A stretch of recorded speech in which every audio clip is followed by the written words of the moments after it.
Yes, sir, baby, on the Radar Radio. Yo, special guest in the building. Eli Juggz in the building, fresh off that 2-part freestyle. Body that shit. My boy, what's up? Chilling, man. Just living life, bro, for real. Welcome to the show. Appreciate you inviting me on here. Of course. Shout out Joey, first of all. Yeah, shout out Joey. Because, like, all right, so at this point, I don't know if all these are out yet, but Lewis has been on the show. Sheo's been on the show. But actually, you were the first person out of all like the SoundCloud underground scene that Joey really has opened my eyes to, that Joey said, and I believe I gotta find the clip and I'll send it to you, but Joey mentioned your name in the interview too. And then after, I was like, Joey, send me whoever you fuck with, like really fuck with, and I'm gonna work on getting them on the show if I feel like it makes sense. And you were like one of the first people he sent. You're so real. And then, like, literally, I hit you up that same day. Like, the next day when we dropped the freestyle, that's when I hit you up because I was like, I feel like you hit me up the same day that you dropped the freestyle. I did. Swear, it was so fire. Because he sent me the music, and then, like, when I finished editing the freestyle that night, I was like, all right, I'm going to, like, take a few minutes and, like, check out some of the music that Joey sent me. And I'm like, oh, I fuck with this kid. And then, like, the rest was history. So, yeah, shout out to Joey, man. I seen that on my page. I was like, nah, Joey's going crazy. That's sick. Yeah, Joey got, like, 5,000 videos made to that shit on TikTok. It's nuts. It's so good. That shit is crazy. How you been, bro? Bro, chilling, trying to work, making music, regular stuff, day to day. Well, here's like the big question, right? First and foremost, because Calvin almost asked this to you when we were, whatever, I was before the interview. But you're not sorry. But you deleted all the posts off your IG, right? And you said that you kind of taking it easy the rest of the year. Obviously, after this freestyle, you'll be taking it easy. But like, only because like I just feel like I need to get back to making music for the love of it and like because it was fun, you know what I mean? Okay. Like it feels like I started getting buzz, right? And it started to turn into more of a competition than making art and doing it for people to listen to what I'm making, you know what I mean? Interesting. Why do you feel like it turned into a competition? Labels mostly. Like, do you feel like the labels, like stat wise, a low key, it kind of put me in a mindset where I'm like looking at my stats like, all right, one day I'm doing, let's just say random number, 16K a day, right? Okay. For a week. And then the next week it's 10K. Now I'm thinking in my head like something's up. Like what's wrong with my music? Am I not trending anymore? Is Eli Juggz not like, popping? What people want to listen to exactly? And I just feel like there's no point I should be thinking like that. Regardless, 16K, that's a lot. 10K, still a lot. Yeah. There's people, don't even get 5K plays a day. So, I'm just trying to go back to being, happy with my music and happy with where I'm at and still wanting to grow, you know what I mean? So for you, it's like kind of hard to not look at that type of stuff? Because I feel you, I understand. It's like... It's just...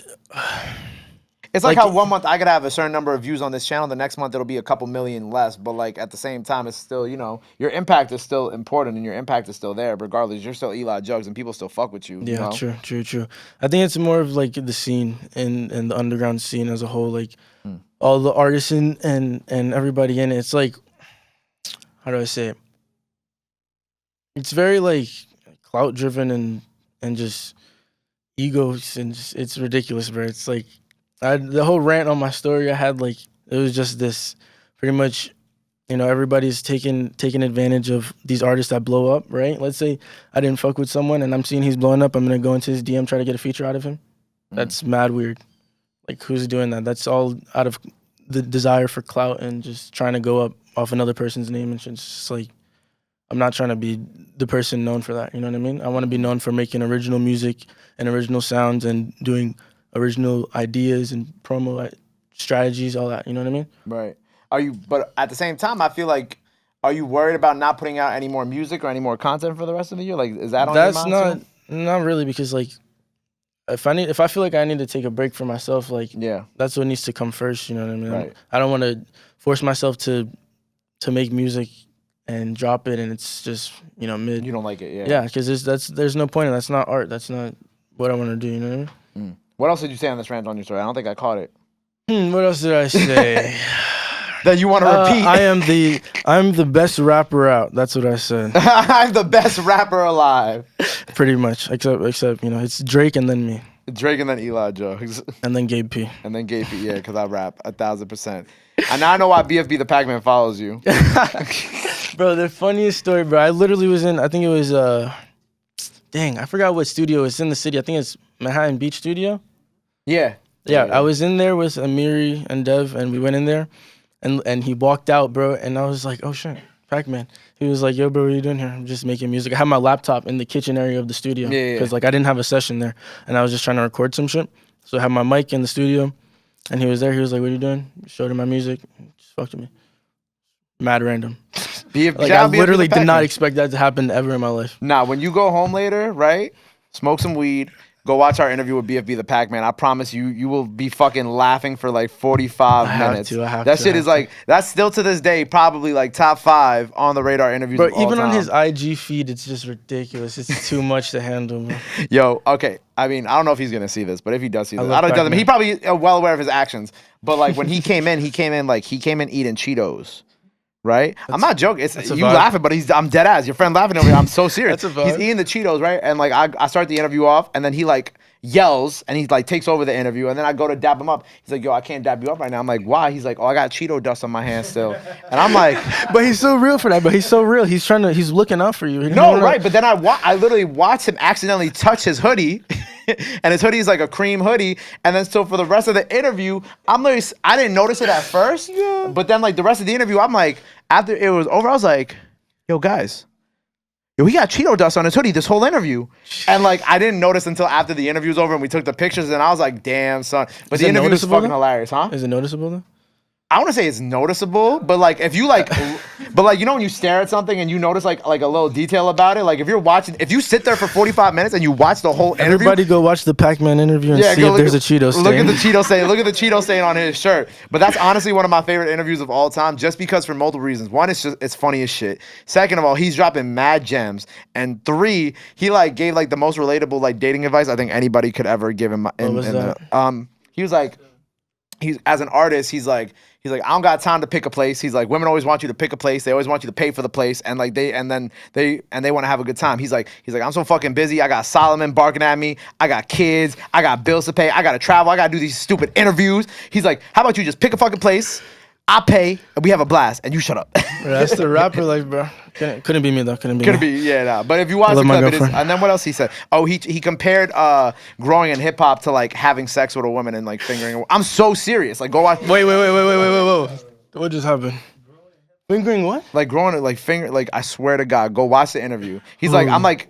I forgot what the question was, but I was like, yo, bro, so like we were talking about growth in hip hop, and he's like, you start off. I'm not gonna quote him either. I'm not gonna do this, but like he talks about how like he literally goes side by side with like growth in hip hop to like having sex, and he like describes it in like they're both the same thing. Detail. You have to watch the interview. I can't really. Now you got to go home and you got to like actually watch it. Cheeto dust. Hip hop sex. Hip hop. First link stinks. Like you know what I'm saying. You know when you go out with a girl the first night. Yeah, and like you fall in love with her, that's my first link stink. First link stink. First link stink. But anyway, get back to this. I want to ask, because we spoke about Wolf at the beginning of the interview. How did you and Wolf first meet each other? How'd that happen? I think it was over Instagram, I think. But we first met up in person in the Houston show, Splurfest. Okay. That I performed at, and he was there. And he performed as well, yeah. It was him and then me, bro. That was lit performance, bro. We went crazy. Especially both of us from New York and Houston, bro. When was that? That was in February or January. Oh, so not that long ago. Yeah, it was this year. What's your take on like this whole underground scene? Because like it's interesting to me. Like now that I see all y'all, and I'm like really tapped in, and I see all y'all coming up at the same time. Aside from like the cloud stuff, but like, do you feel like this scene is really like what's about to be next? Because OD. Yeah. I feel it. I see it happening. There's so many new sounds being made, and like so much good music that's being dropped every day by new artists, and even new artists coming out every other day. You know what I mean? Like it's just the underground is gonna end up being mainstream regardless, no matter what. And they're still gonna be underground after we end up being mainstream. You know what I mean? Yeah, it's just like the era of underground right now. Right. It's interesting because like I think of like when I did my first like drill artist interview back in like it was a Zoom interview with like 26AR back in the day.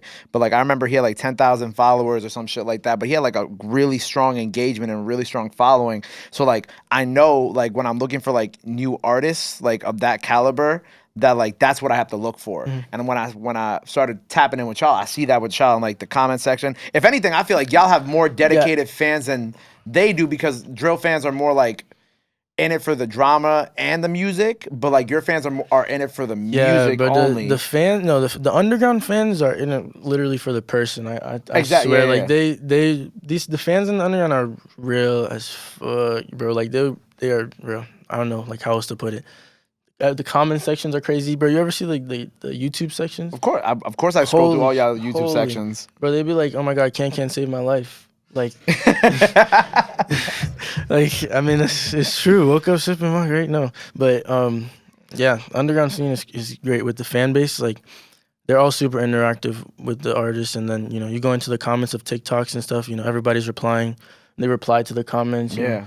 It's all fun. It's all dope. It's interesting, like watching like these two different kind of, I wouldn't say new scenes, but like scenes exist in New York as like the like up and coming scenes, I guess in a sense, because it's like two very different types of fan bases. Yeah. And one's very hostile and very, it is what it is, and then the other one's like very like invested in the person. I wouldn't even know how to explain the drill fan base. Like I feel like everyone listens to drill, to be honest. Well, but yeah, like the underground drill, sound. it's like I feel like whatever hood you're from is the artist you're listening to.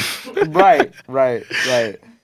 Yeah, that makes sense. But like but when I look at y'all comments, it'd be like hearts. Oh, this song saved my life. This and that. You know what I'm saying? It's good. But you go to their comments, you're like, yo, we about to spin to this shit, bro. Where am I dead?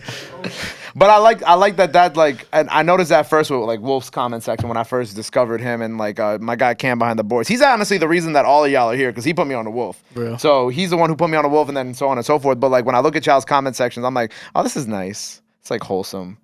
So we're all kids still, to be honest. Right. But like it's cool that like y'all have like that type. Is it like weird for you when you see people comment like, oh, this song saved my life, or this and that? Like at least when you first started getting those type of comments. I mean, yeah, when I first started it, yeah, it was like, damn, like, is it really that deep? Like, is it like that good? Is it that deep? Yeah. But then, like when you look at it like in a listener's perspective, like you put yourself in their shoes, bro. Like whoever is your favorite artist, bro. Like for example, my favorite artist is Drake, bro.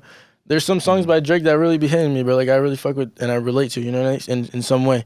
So I can see that being the case for someone listening to my songs, because I try my best to make it as relatable as possible, based on my life and stuff. Like not, fashion and glam, 24/7. What's your favorite Drake album?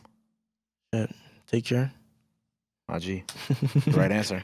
but Views is very, very close. I had Views is very, very, very, very, very close.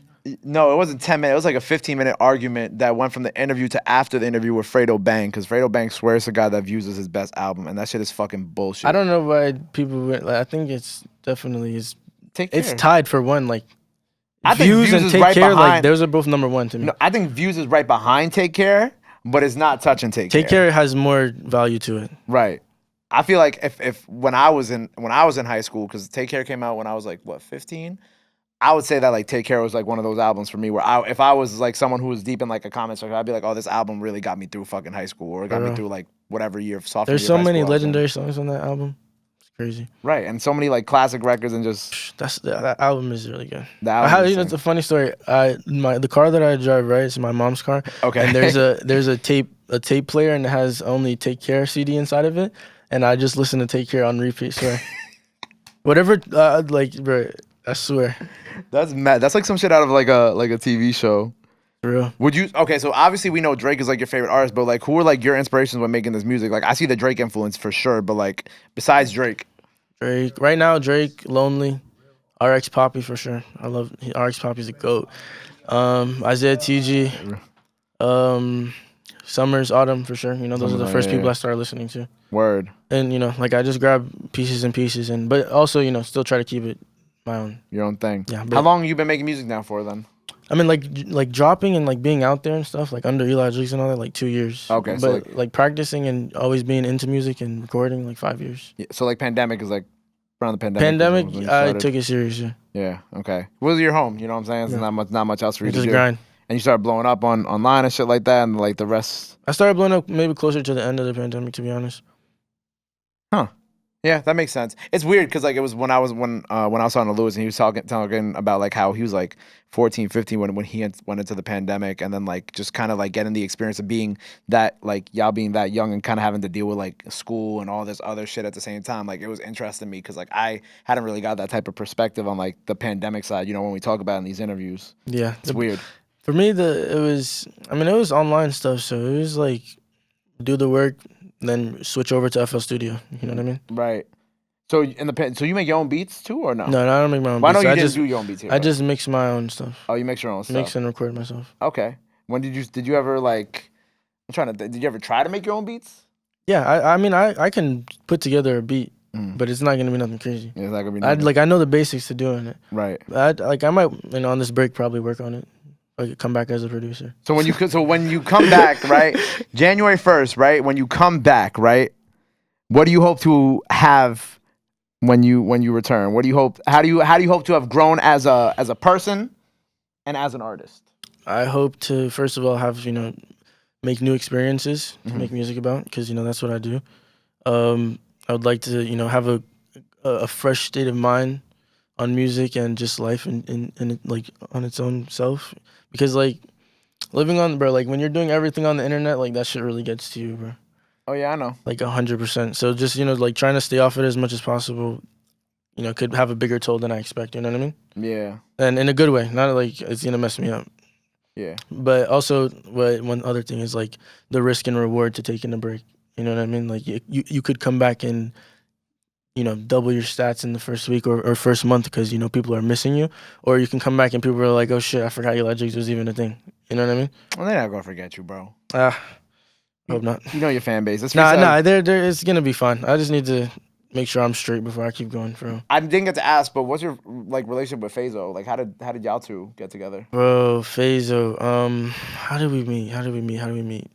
Discord? I can't remember. Probably on the internet, of course. But of course on the internet. But Fazo is just, me and him are just cool together. Like we're just really cool. More friends than like anything. Yeah. We still make music together and stuff, but when we talk, it's kind of away from underground music. It's just other stuff. Word. It's just my boy.